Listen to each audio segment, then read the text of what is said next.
Well, hey, everybody, and welcome to another episode of Keys to the Shop, where we give you insights, inspiration, and the tools you need to grow as a coffee service professional. My name is Chris DeFirio. I'm your host for the show, and I'm always happy to have you here. Don't forget to subscribe to the show, share these episodes online, let people know that Keys to the Shop is a great resource for content on running a great coffee shop, leading people and managing people well, and growing yourself as a leader in the coffee shop. That's what we've been doing for 9 years. Happy 9 years to us.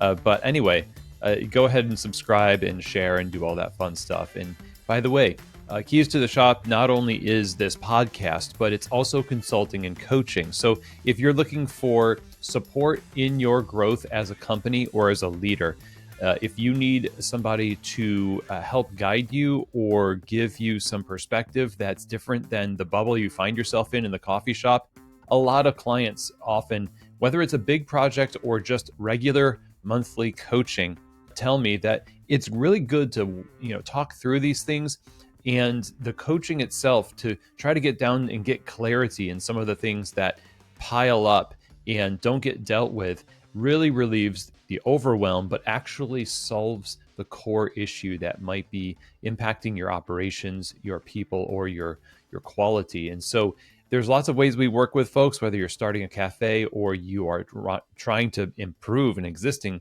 cafe or chain of cafes if you've got more than one, that I would love to talk to you about. So go ahead and email chris@keystotheshop.com. We are signing new clients on for the 2026 year. So I'd love to have a conversation with you. So go ahead and email chris@keystotheshop.com. Now, today's episode is brought to you by our friends at Pacific that makes the Barista Series line of plant-based performance beverages. That is the foundational plant-based, the OG, if you will, of plant-based beverages in the community of coffee. They love the industry, they support the industry, and it shows in their products. It stands up to the heat from steaming, creates great texture, creates great balance in the cup. So if you're looking for the best plant-based beverages, go to pacificfoodservice.com, get samples and try it for yourself. I think it's probably going to be a real hit with you and your baristas. But try it for yourself, and I think tasting is believing. So again, pacificfoodservice.com. Now, today's episode is going to be focused on maximizing your existing opportunities in the cafe. Now, the reason why I'm bringing this up is because I think there is a big problem. We've got a big problem in coffee. I try to be positive. Believe it or not, I don't know. Sometimes I'm cynical and sometimes I'm positive. That's true for most of us. It's really hard to be positive. So I fight to be positive. And the reason why this is both cynical and positive is, one, I tend not to believe the promises of marketing where people are selling sort of a quick fix for an issue, a silver bullet for an issue. And a lot of cafes are pretty desperate to get more people in the door, make more money, have a successful business. And so it's not like they're going to just have this mentality of like, I'm just going to try one thing. No, in fact, we try a lot of things, a lot of silver bullets. We got a whole bunch of silver bullets that we try to put together. And it's like throwing putty against the wall and seeing where it sticks. It is not really strategic. And oftentimes it misses the opportunity to dig down deeper into the things that are actually showing signs of working.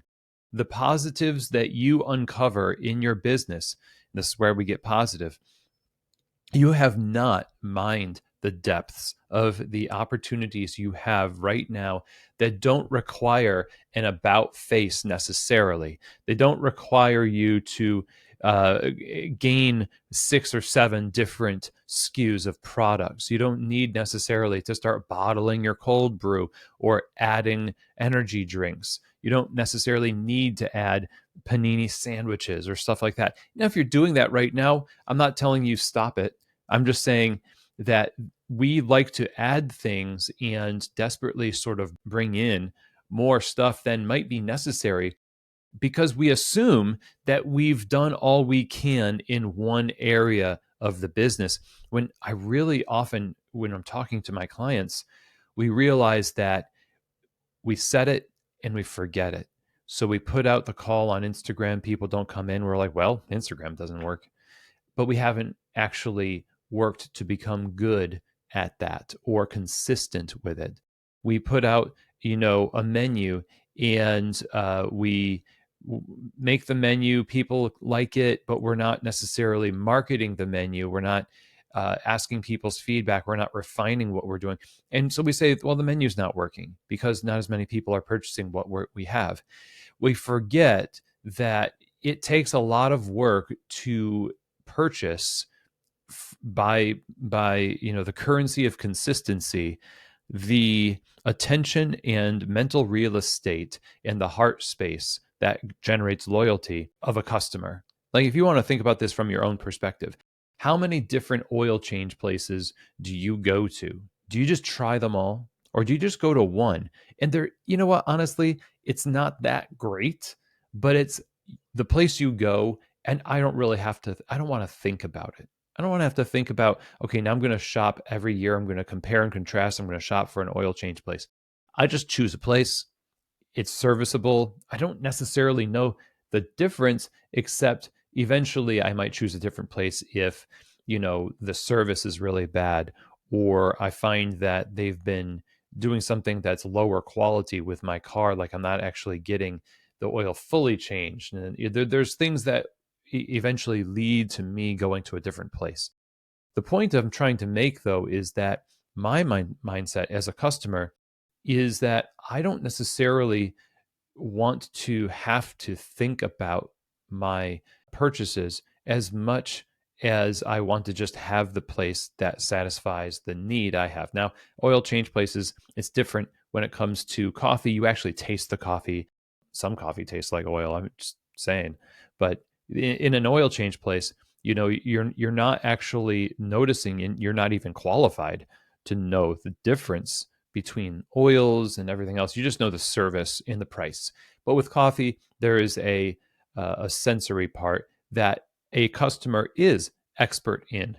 They do have the desire to taste something that they enjoy again and again. So the quality of the product is a part of the way that they decide. But they still need to be convinced against their habits to stay with what you're doing. But we oftentimes bounce around from thing to thing so often, they don't even know who we are, and therefore they can't even see themselves in our place, because we come off like that insecure friend who's constantly changing personalities, but they're not a consistent them. They're not a consistent version of themselves. And in coffee shops, when we bring ourselves to the internet and we start scanning through and scrolling and seeing all these trends, it plays on our insecurities. And rather than going into what we currently have and trying to make it better and better and more effective, we tend to try to create different things. The novelty, like we had in our shift break episode, we said new things are overrated. They're really good if they add to the existing success and ongoing maintenance of excellence of what you currently have. They're not great if they're just sort of a symptom reliever. Like, headache medication doesn't take away the core reason why you are getting headaches. It's nice to have, but it's not a solution. And so neither is when you open a coffee shop and you don't have as many people as you want. And so you say, you know what, screw it. We're going to do DoorDash. We're going to start getting delivery. Now, people are going to spend a lot more money on middle of the ground, middle of the road quality, because by the time it gets to them, it's kind of lukewarm. And the impression, of course, everybody should know that you're taking a little bit of a quality gamble with DoorDash and the delivery apps, but then they become sort of like dependent on them. But when in fact they may not have needed it the whole time if they made a better case for what they currently do, which might be their drive through, it might be your in house experience. And if you promoted that and had a little bit more confidence in it for a longer period of time and backed that confidence up with your marketing, going out into the community, telling people about what you do, actually face to face, canvassing your space. We've said this many times. You go out to your community, everybody should know your face. They should have shaken your hand. They should have a map of where your place is, but you cannot just kind of sit in your cafe and wait for them to come to you. You've got to go to them. But the idea is we are sort of trained to always look for these new things and not double down on and go deeper with our existing opportunities. So, mainly, the existing opportunities that you've got are related to your community, it's related to your menu, your quality, and also the service and hospitality, and maybe even your network of people you know in the area. We just talked about that, and I'll start there, which is you already know a lot of people. Most likely, you know people that they know you started a coffee shop, and they'll say, any of you who have like an Etsy store, sometimes this is the case. Everyone's really happy for you, or like, very good job. You're following your passion and all that fun stuff. They might even come to your cafe during friends and family night, and that before you are open. But where are they now? They're back into the habits that they had before, because you know what? I just spent a lot of money in the holidays and I'm really stressed out. My kid didn't sleep well last night. I don't have time to go to even my friend's new cafe because it's like a mile, just like even 1 mile out of the way. I don't want to do it.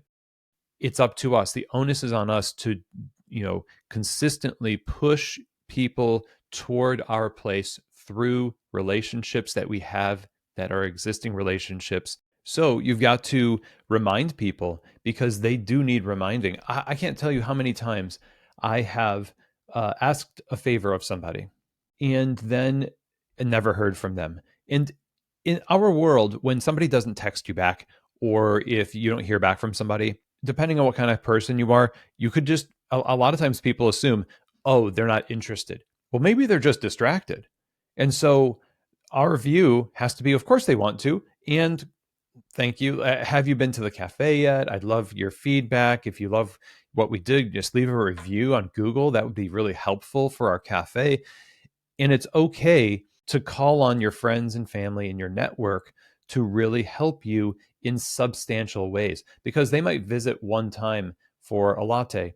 Maybe they don't come back, but they could potentially leave a review that everybody sees from that point forward. Now, I'm not talking about getting your friends and family to give you reviews that are fake. Okay, we don't want fake reviews. It's really, ugh, it's cringy. It's weird to get like 16 of your former college buddies to get on there. They've never been to your coffee shop, and they're giving you 5-star reviews for something they've never tasted, that kind of thing. So be genuine. Don't be disingenuous. But you do have a network of people that can help you out. Spread the word. Mobilize your network as much as you can. Send out the emails, send the text messages, and like I said, go to the community in person.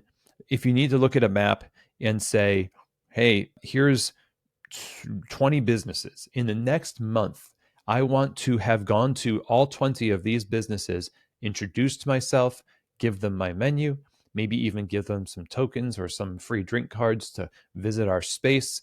And, I'm going to follow them on Instagram. I'm going to comment on some of their posts. I'm going to maybe even promote their business on my account. This is sort of like you taking the initiative, taking the first step to go deeper with your existing opportunities. And it really just requires your time. It's not that big of an ask or not that big of a spend. And it's a heck of a lot better than creating out of thin air an entire new category of food or beverage or services that you think, because you saw it online, that's what the people want. Well, they want Red Bull energy drinks, and I didn't have them. And duh. I mean, now I know, but no, it's more like maybe you have done enough. Maybe your menu is good enough. Maybe people just need to know about you, and that's on you to make them know. If they don't know about you, how are they supposed to seek you out? Riddle me that, right? So maximize your network in businesses and in relationships in your community. and develop these relationships. You're not using people. I think you should be prepared to cultivate and maintain these relationships, especially those who you find are super reciprocal. Like they are giving back to you, and they're like, man, that really is a good coffee shop.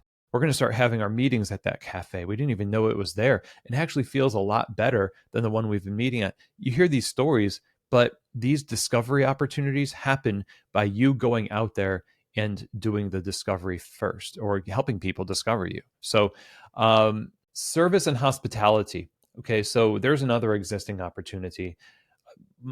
I have heard from people that have hired me before, before I came to the cafe, hey, we have a real problem with communication, okay, or structure of our org chart, and who does what. So there's some stress, a little overwhelm, and I ask about hospitality, and they're like, we got it. We've got the hospitality. A-okay. It's fine. I go, it's not fine. It's not fine.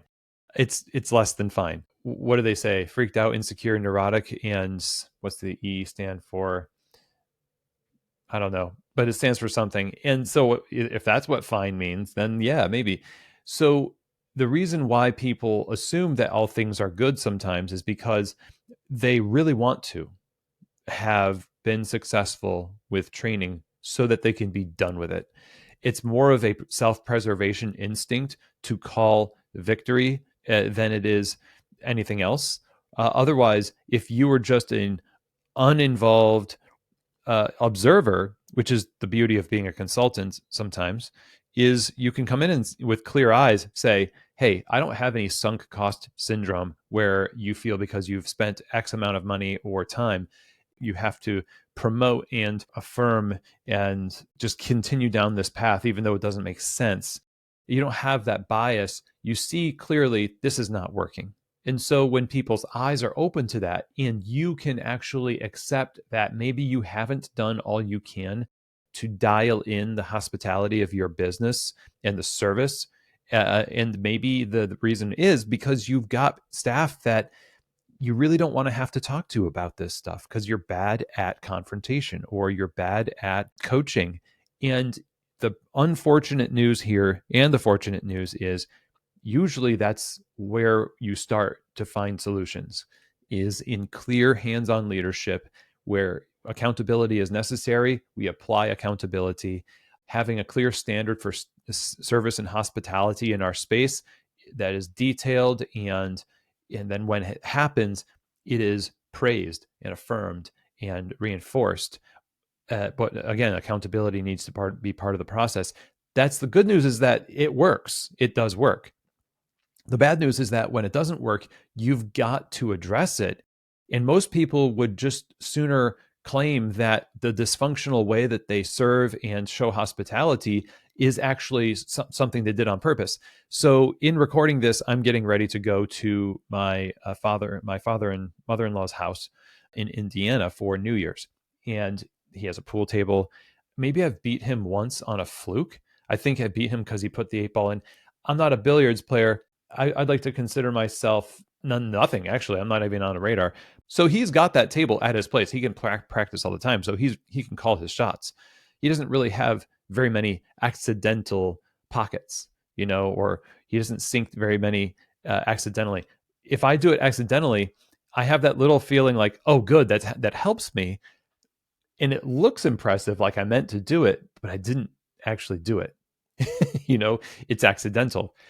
And so with hospitality, a lot of times there's some accidents that happen that are good. There are some things that happen that aren't good. And then we say, well, that's kind of what we meant to do. I meant to do that. Yeah.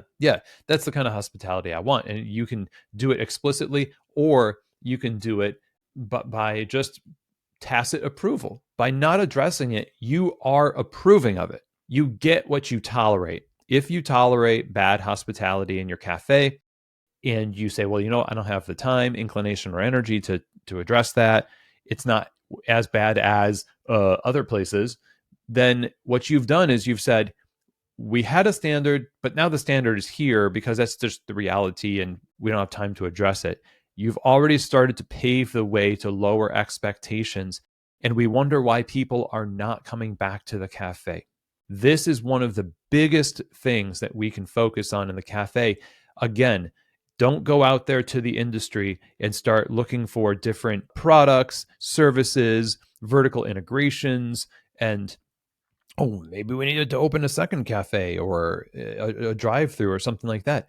Unless you have gone through and done this work to address the basics and the current opportunities very deeply, then all of that stuff is just going to be more stress on top of an already dysfunctional and very shallowly rooted operation. Okay, so now that we've talked about your network, we've talked about hospitality and service in the cafe, and we have lots of episodes you can find in the show notes, by the way, of the podcast. Those of you who listen to the show, I really encourage you go to the show notes and find there's links there as well as links to episodes that are related to this stuff. So that would be great. But quality is always part of the equation, always something that we focus on, but it's the first thing that we assume that we've got dialed. Again, it's like hospitality. Your coffee, this is maybe going out on a limb here, okay? I'm not saying you have bad coffee, but you might. How do you know? Have you tasted it lately? And are you the person who just gets your drink, but you don't taste your menu? Do you taste the whole How often do you taste the whole menu? How often have you heard from your customers about the way that skim milk mocha tastes? Do you have a target for how that drink is supposed to taste?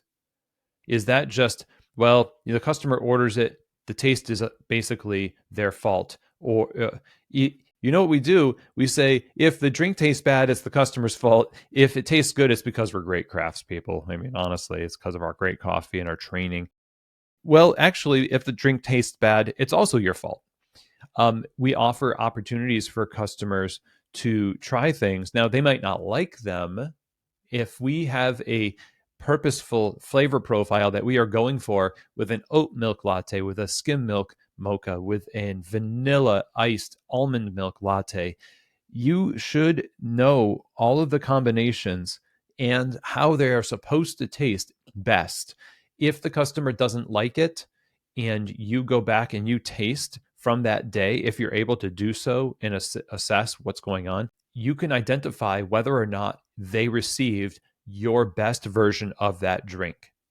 But unless you know that, then you're just kind of flying blind. You just don't know. So quality is always something we can go deeper on. It is a great opportunity. It is the first promise that we make customers when they come into the space. You're going to get something that we intentionally created to taste the way it does when we hand that cup to you.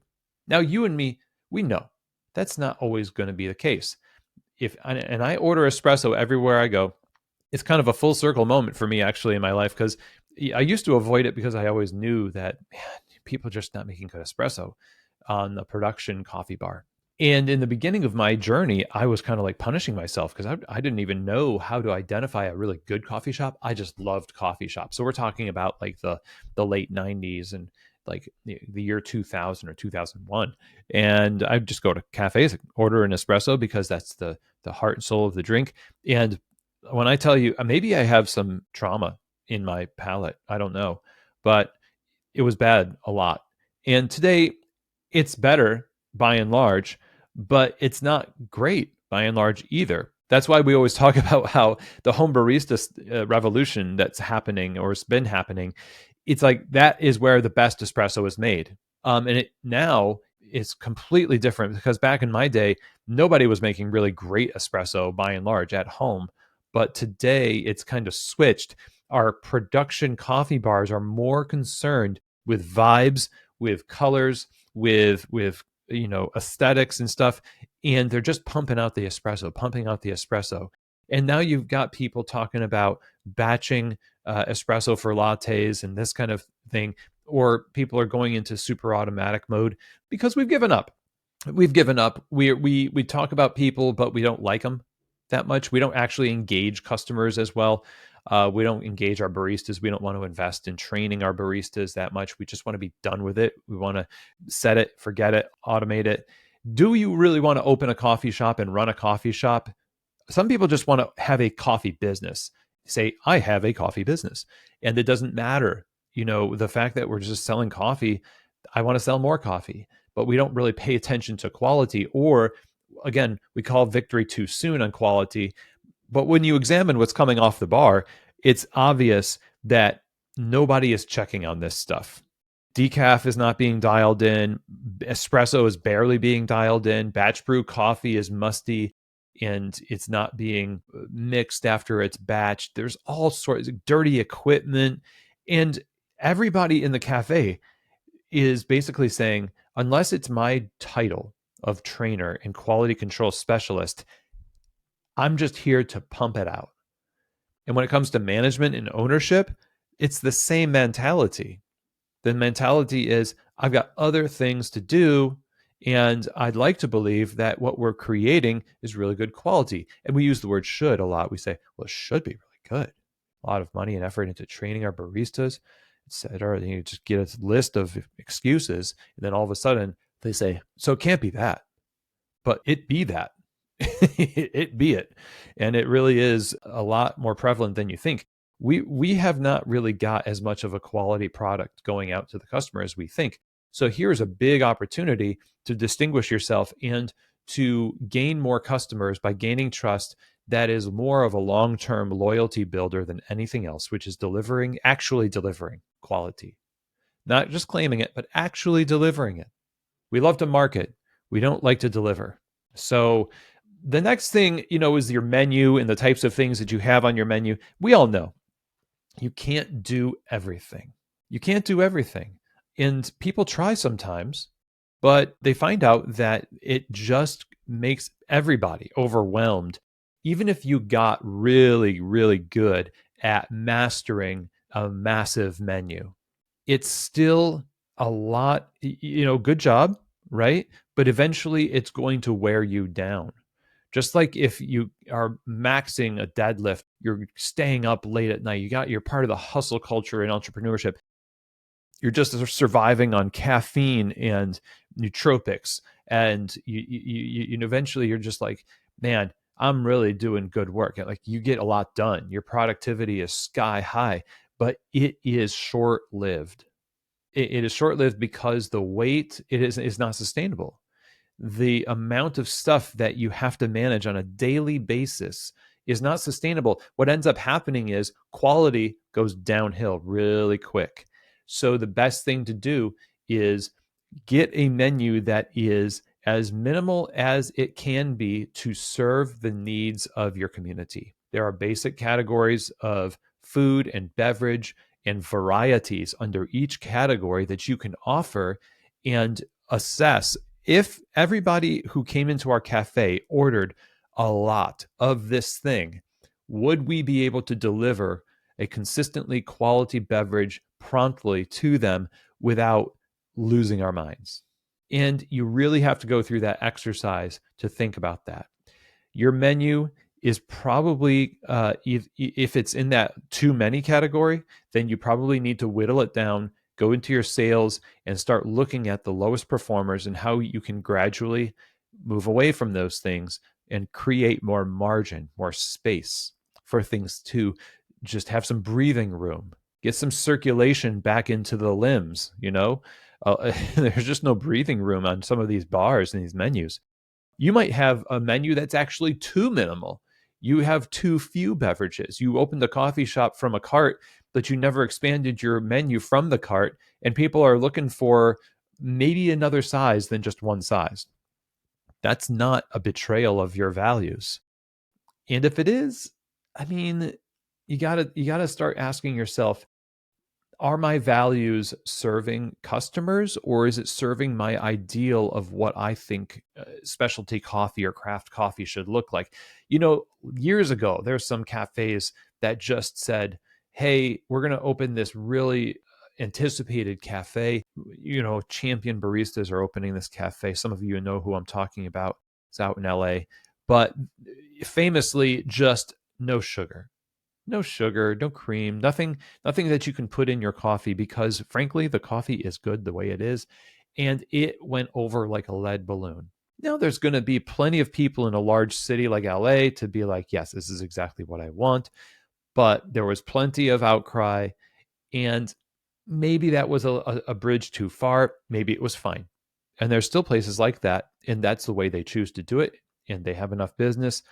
That's their business. However, I think there is a little bit of flexibility that we have to employ when it comes to our menu. So it can't be too minimal because we create constraints where then our lack of income creates desperation that makes it makes bad decisions more likely to bring other things in, so long as that one part of the menu is the purest part and the other bring in concepts and services, and either that or you're just not going to be in business, right? So don't make it too minimal, don't make it too large. Look at your menu though and say, is this enough? And for a lot of us, it is. Honestly, it's rare that it's too minimal. Usually it's too much. Because we've already succumbed to the desire to add too much to our menu in hopes that it will equal success. So when it comes to opportunities in your menu, the biggest tip here I can give you is celebrate the things that are selling.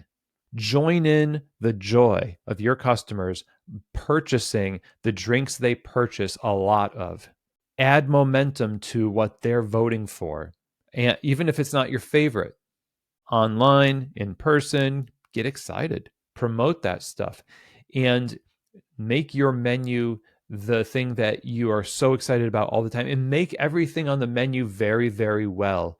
Don't try to avoid certain things on the menu. You are the one who put that menu together, and the customer feels if you are selling it, you are also behind it in terms of quality. But when we withhold ourselves from matching a customer's excitement, then the customer gets the signal that this is a place that's just, they're not excited.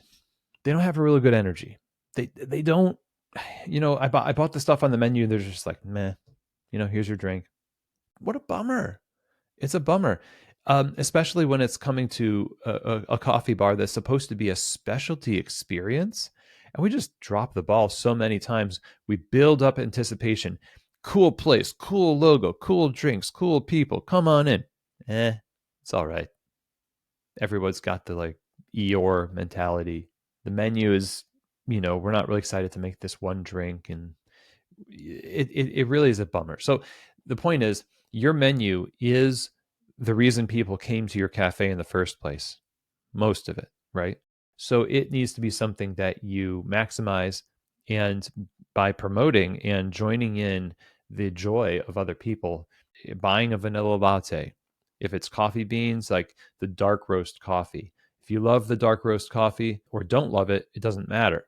What you're doing is you're foraging these bonds in relationships with your customer, and that relationship starts with the menu, and the menu is who you are, not your personality.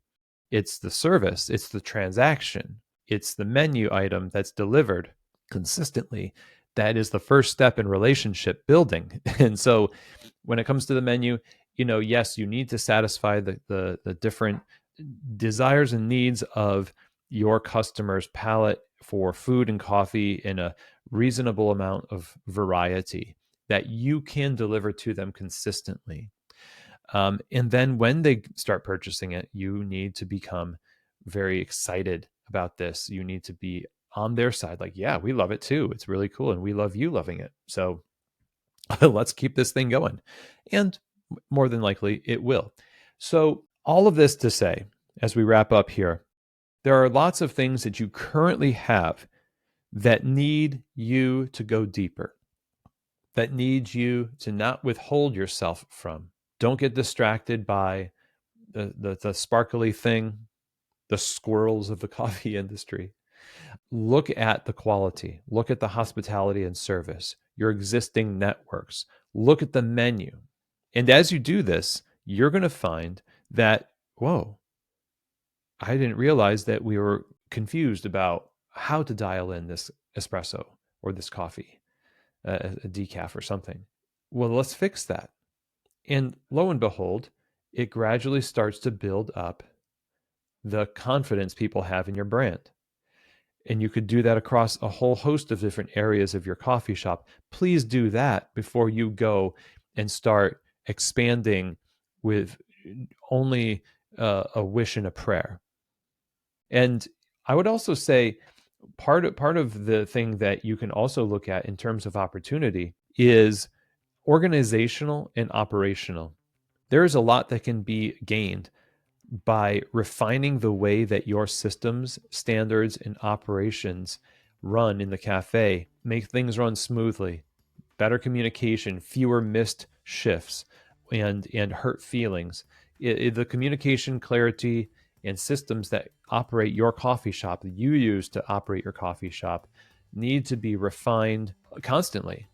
I would be looking at least every year, taking a look at your checklists, your procedures with a fresh view, as fresh as you can, and get everybody to put their feedback in there so that you could start the new year potentially with refined versions of those things. Because the organization is kind of a learning mechanism. But if you don't do anything with what you're learning, then have you learned? You're not going to have institutional wisdom. You're going to have a lot of potential that has not been utilized. So that's another area where you can go deeper before you start thinking, well, we've done all we can, so let's go ahead and do this other stuff. Get these things first. Go deeper in these areas. And at that point, if you can truly say, yes, we've done all of this, and here are the receipts for it, then sure, go ahead, whatever your decision is, as long as you've done your due diligence, this is what's going to make a better cafe industry. That's better for all of us.